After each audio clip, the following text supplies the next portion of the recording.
చిన్నశంకరంపేట మండలంలోని మీర్జాపల్లి మండల కేంద్రంలో హోటల్లో దుర్గామాత మండపాల వద్ద రద్దీగా ఉండే ప్రదేశాల్లో bomb squad, narcotic dog squad బృందాలచే తనిఖీలు చేపట్టారు.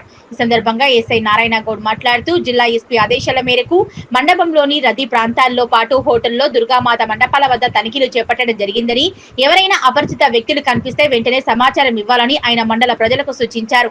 ఎక్కడైనా అనుమానిత వ్యక్తులు, వస్తువులు కనిపిస్తే పోలీసులకు సమాచారం ఇవ్వాలన్నారు.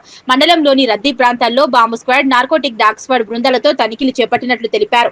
ఈ కార్యక్రమంలో స్థానిక ఎస్ఐ నారాయణ గౌడ్ తో పాటు bomb squad, narcotic dog squad బృందం ఎండి సఫ్ యుద్దీన్, దుర్గా ప్రసాద్, శ్రవణ్ కుమార్, స్థానిక కానిస్టేబుల్ శ్యామ్ తదితరులు పాల్గొన్నారు.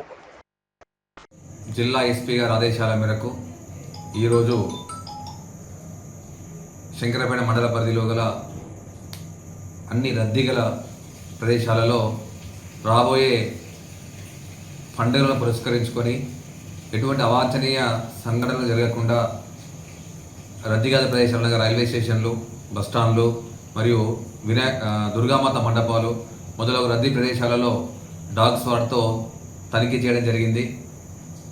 అదేవిధంగా ఎవరికైనా అనుమానాస్పదంగా ఏవైనా వస్తువులు కనబడితే అట్టి సమాచారాన్ని పోలీసులకు తెలియజేస్తే దాన్ని బాంబ్ స్క్వాడ్తో పాటు డాగ్ స్క్వాడ్ తోటి చెక్ చేసి తదుపరి చర్యలు తీసుకోబడను. కాబట్టి ఎవరికైనా ఎటువంటి అనుమానాస్పదంగా ఏదైనా వస్తువులు కనబడితే పోలీసు వారికి సమాచారం ఇవ్వాల్సిందిగా తెలియజేయడం జరుగుతుంది.